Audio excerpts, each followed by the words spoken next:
asalaamu calaykum. Waa maxay cudurka coronavirus? Waxaan damcay inaan caawa idinla qaybsado macluumaad ku saabsan arrintaas. Magacaygu waa Ismaaciil Abu Zayd, ku nool dalka Maraykanka.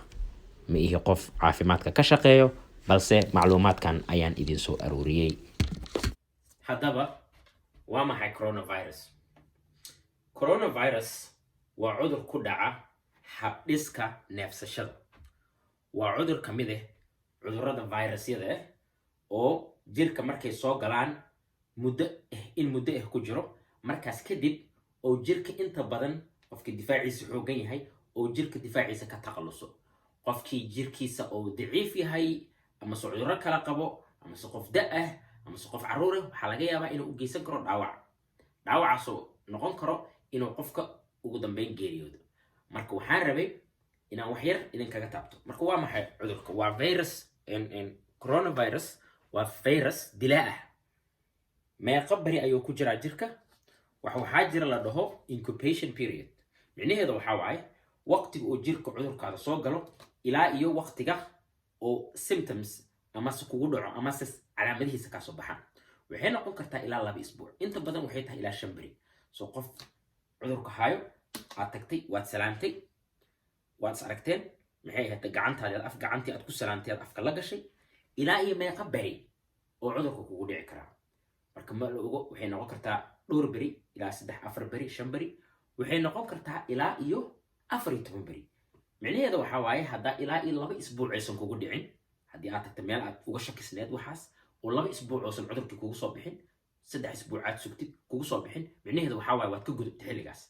Marka waxaan kaloo rabay inaan fiirino siyaabaha laysku ilaalin karo. micnaha waxaa waaye jirkina bini'aadanka ah ma aha jir 100% cudur laga ilaalin karo, laakiinse waxyaabo waxaa jiro ku caawin karo. waxyaabahaasay ka mid yihiin in aad gacmaha dhaqatid inta fara badan, gacmaha aad u dhaqatid, nadaafadda ku dadaashid. sidoo kale in aad qofka xanuunsan oo micnaha hindhisaayo ama soo qufacaayo aad isku daydid inaad ka dheeraatid.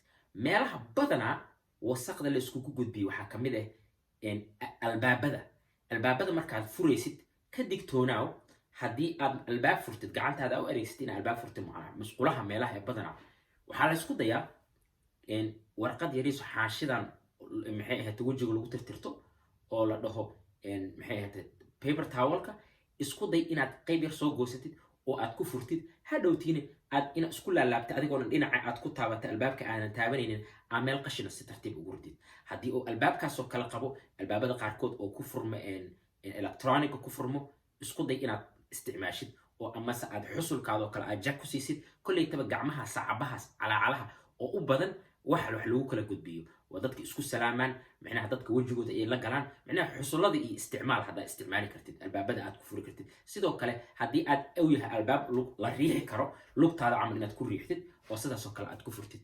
micnaha jeermis sideedaba ma layska dhowri karo, qashinka hawada ku jira inta badan. marka 100% ma noqon doono wax aad ka hortagi kartid. maxaa ku soo haray? cudurkan ma ahan cudur ku kooban dadka shiinayska ah.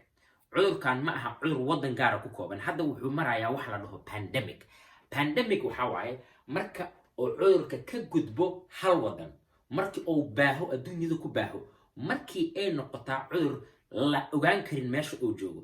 saas ayuu marayaa hadda xaaladiisa marka halkaasuu marayaa. sidoo kale waa cudur dilaa ah oo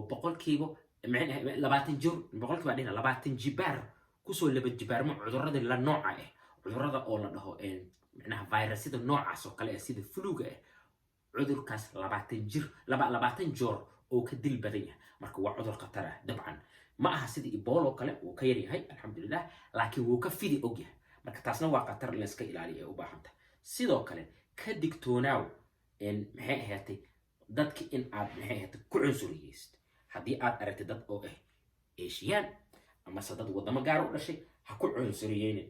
adigaba ma jeclaateen in lagugu cunsuriyeeyo cudur oo ku dhacay dad oo ilaahay keenay. ma aha dadka waa dad bini'aadan ah. bini'aadan oo dhan cudur wuu ku dhici karaa, ama ayagoo cuntooyin aan anaga ku raacsanayn ha cunaan, ama siyaabo kale ha ugu dhaco. waxaas adiga laguma dirsanin. hadda la joogo dad bini'aadan waayo, cudurkuu ku dhacay, kulligeen waana wada gaari karaa. marka sidaas awgeed waxaan rabay inaan dadka uga digo. maxaa kaloo kuu soo haray?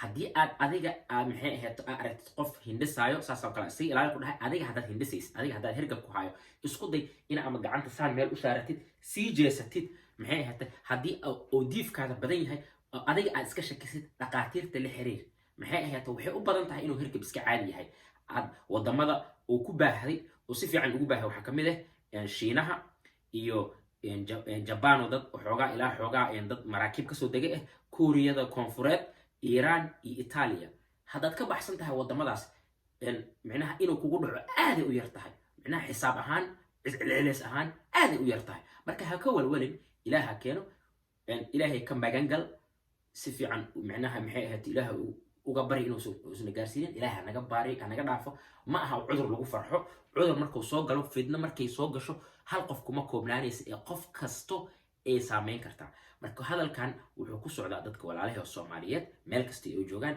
haday life aan uga soo hadlay ma ihi qof dhakhtar ah ma ihi aniga qof oo heelwadaan caafimaad laakiinse waxaan xoogaa soo aqriyay waxaan ahay dadka ka warhayo macluumaadka adduunka wuxuu ku keenay cudurkan adduunka dhaqaalihii adduunka hoos u riday waxa hadda la sheegay ilaa 2 trilyan oo dhaqaale inuu la kacay marka sidaas awgeed waa cudur khatar ah haddii aad tahay arday Soomaaliyeed oo Shiinaha wax ka barto ama soo qof ganacsi u tago iska ilaali inaad safarka oo haddaad ka maarantid inaad aadid hadda inaadan aadin haddii aad joogtidna halkaas isku day inaad ayaamahan ka baaqsatid inaad Soomaaliya aadid maxaa yeelay dalka Soomaaliyeed ma qabo caafimaad xarumo caafimaad oo u diyaarsan in ay la falgalaan ama iska celiyaan ama iska difaacaan cudurrada noocan oo kala halista ah marka waxaa idinka baryayaa maadaama maxay ahayd dadkeena ay yihiin dad yar anaka dhan 10 milyan iyo wax noocaasna inuusan nagu dhicin cudur dadkiisi laaya oo malaayiin qof oo dila wayna dhici kartaa ilaahay naga dhaafo laakiin ma aha cudurkii markii ugu horreeyay cudur soo baxay waxa soo baxay cudurro fara badan oo noocyadan la mid ah 2003 2009 maxay ahayd marar badan anthrax waxa dhax soo baxay waxyaabahaas oo dhan waa la iska difaacay ugu dambeyn maxay ahayd waxa loo helay daawooyin qaarkood loo helay qaarkood maxay ah way gudbi doonaan insha Allah tan ha ka cabsanin laakiinse ka digtoonaaw markasta gacmahaada dhaq saabuun ku dhaq isticmaali hay digada jeermiska disho maxay ahaatay dadka ha ku qufucin markasta jeebkaada tissue ha ku jiro tissuegaas wajiga saaro haddaad qufucaysid haddaad hindhisaysid marka sidaas awgeed la shaqeeya markastana dhagaysta akhrista raaca tilmaamaha iyo maxay talooyinka ay idin siinayaan dadka dhaqaatiirta ah neerasyada dadka oo public health ka shaqeeyo la shaqeeya science-ka hala aamino micnaha ilaahay ma uusan ku diidin in aad baratid science-ka oo dadka wixii ay science yahanada ku sheegayaan oo maxay ahayd oo inaad dhageysatid ma aha dambi ha dhihin micnaha cudurkan gaalada ku dhacaa iyo annaga naguma dhaco iyo wax walbo ilaahay wuxuu ku dhahay dadaalkaada micnaha ma aha dalaal inaad ilaahay qadartiisa kasoo horjeedid ma aha ilaahay qadartiisa meel looga baxa ma laha laakiin dadaala lagaa rabaa dadkaada inaad u dadaashaa lagaa rabaa ciyaalkaada inaad u dadaashaa lagaa rabaa qof kasta oo bini aadan ah aad badbaadin kartid inaad badbaadisada lagaa rabaa waa walaalkiin Abu Zayd oo idin salaamayo salaam calaykum